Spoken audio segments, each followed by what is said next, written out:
Bonjour, bienvenue à la chaîne Ado avec Jésus, Amen.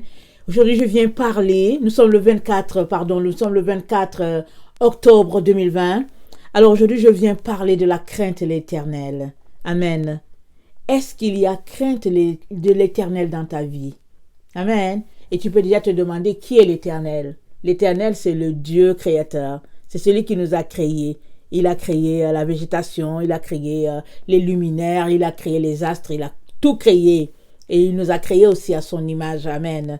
Et nous sommes sur cette terre afin de le représenter et un jour nous allons retourner dans sa présence. Amen. Alors, est-ce que tu crains l'Éternel? Parce qu'il y a une génération, la génération dans laquelle nous nous trouvons, où les jeunes sont éduqués à faire comme ils veulent et puis à vivre selon leurs émotions, leurs intérêts et tout. Mais il y a quand même des parents qui veillent vraiment à ce que les enfants soient éduqués dans la droiture. Béni soient ces parents-là. Et une fois que les parents finissent par éduquer leurs enfants, parce que généralement la faute n'est pas avec les parents, finalement les médias finissent aussi par éduquer les enfants d'une autre manière.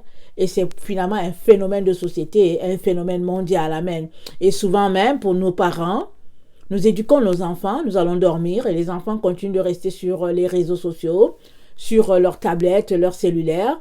Et puis finalement, ils adoptent des caractères, des traits de caractère qui n'ont rien à voir avec ce que leurs parents leur ont enseigné. Amen. Mais si toi, jeune homme, jeune fille, si tu as la crainte de Dieu, tu feras attention. Tu mettras en priorité l'enseignement de tes parents et non l'enseignement de tes amis, par exemple. Et puis, on est aussi dans le temps où il y a l'influence des pères. Souvent, on est dans un groupe et puis on fait comme les gens du groupe. Et si on ne fait pas comme ça, les gens nous isolent et puis souvent ils nous rejettent. Amen. Alors, à vos âges, les jeunes sont souvent très, très sensibles à cela. Et il y en a même vraiment qui... en tout cas, c'est difficile, qu'il y en a qui vont poser des actions vraiment très, très graves. Amen. Mais moi, je viens vraiment vous encourager à garder en tête que si les autres ne t'aiment pas, Dieu, il t'aime. Tes parents t'aiment. Amen. Il y en a qui t'aiment. Amen. Alors, au lieu de rester, être découragé, te morfondre, dans ta situation, ou bien dans la situation dans laquelle tu te trouves, prends ta Bible, va lire, va parler avec quelqu'un, parle avec ta mère, parle avec ton père, et puis s'ils sont tellement occupés, cherche quelqu'un, une tante, quelqu'un à qui tu devrais parler. Et le meilleur ami, c'est Jésus-Christ. Il est toujours là. C'est vrai que tes yeux ne le voient pas et que tu as l'impression que, au fait, il n'est pas là, mais il est là. Prends un cahier, prends un journal, écris dedans. Et puis parle. Parle-lui. Le temps que tu te rends compte, tu vas voir tu auras l'esprit plutôt élevé. Écoute de la musique. Et la musique, la bonne musique, bien sûr. La musique qui va élever ton esprit. Il y a de ces musiques-là, quand tu finis de les écouter, tu es déprimé. Il y a des musiciens qu'il ne faudrait pas écouter. Par exemple, s'il y a un musicien qui chante des chansons où on parle de mort, où on parle de sexe, n'écoute pas ces choses-là. Parce que ça va t'exciter à aller très loin.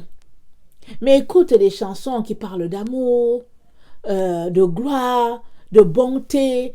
Toutes ces chansons-là, ils vont élever ton esprit.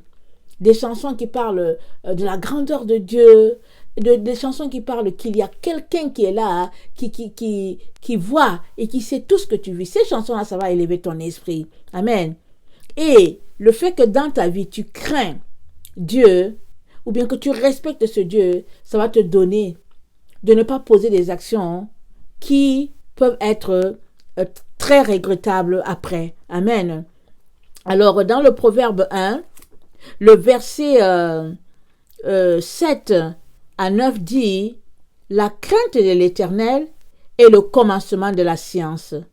Les insensés méprisent la sagesse et l'instruction. » Les insensés, je répète, méprisent la sagesse et l'instruction.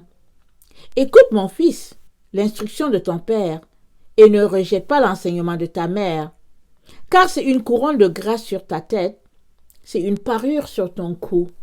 Amen. Donc voilà comment Dieu voit l'enseignement de ton père. Amen. Comment il voit l'instruction de ton père et l'enseignement de ta mère. Ça, c'est la base. Il nous a tous placés dans des familles. Et aussi, au niveau des écoles, au niveau des collèges, au niveau des universités, les professeurs sont toujours là aussi disponibles pour nous écouter. Amen. Alors, ce que tu ne devrais pas faire, c'est de te laisser entraîner par ce groupe de jeunes-là qui n'ont rien à faire de leur vie. Soit ils vont se mettre à boire, soit ils vont se mettre à fumer, soit ils vont se mettre à planer, amen, à marcher dans la nuit, alors que la nuit c'est fait pour dormir, et eux ils vont se mettre à marcher. Ils commencent à se visiter à 21h. Ça, évite ce groupe-là. Reste chez toi. À partir de 19h là, tu dois être à la maison, tu dois être à la maison pour le souper, et puis tu dois garder ce que tes parents t'ont apporté comme enseignement. C'est pas grave. Si tes amis ne veulent plus rien savoir de toi parce que eux, ils font partie d'un groupe qui se retrouve à 21h, 22h, 23h, ne fais pas partie de ce groupe-là. C'est mieux que tu restes chez toi, lisant ta Bible, lisant, t'instruisant, amen, et petit à petit, tu vas pouvoir asseoir un caractère que Dieu aime. Pourquoi? Parce que dans ta vie, il y a la crainte de Dieu. Amen. Que le Seigneur bénisse sa parole et qu'il te donne vraiment de pouvoir garder les yeux fixés sur notre Dieu, sur celui qui t'a créé, parce qu'il te protège. Amen. Tu as des anges partout qui te protègent. C'est parce que pour le moment, tes yeux ne sont pas ouverts. Si tes yeux s'ouvraient dans le monde spirituel, tu verrais tous ces amis-là qui sont là, soit dans ta chambre, avec toi, à tout moment pour ta protection. Regarde comment Dieu prend soin. Amen. Alors, vraiment, je t'encourage à avoir dans ta vie cette crainte de Dieu-là. Amen. Alors, je vais prier avant de te laisser. Seigneur éternel, je ne sais pas qui est là en train d'écouter, mais toi, tu les connais. Tu connais tous ces jeunes-là, tu connais tous leurs problèmes.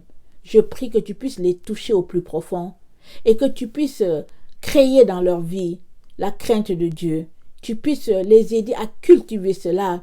Et Seigneur, je prie que tu puisses les protéger et qu'ils puissent être sauvés de cette génération perverse, de ce temps, Seigneur, où vraiment on a l'impression que rien ne fonctionne. Seigneur, je prie que tu puisses les protéger et qu'ils ne puissent pas s'adonner à toutes sortes de jeux, à toutes sortes de pensées, Seigneur, dépravées, à toutes sortes d'amitiés qui ne te plaisent pas, Seigneur. Protège-les, garde-les, au nom puissant de Jésus. Amen. Amen.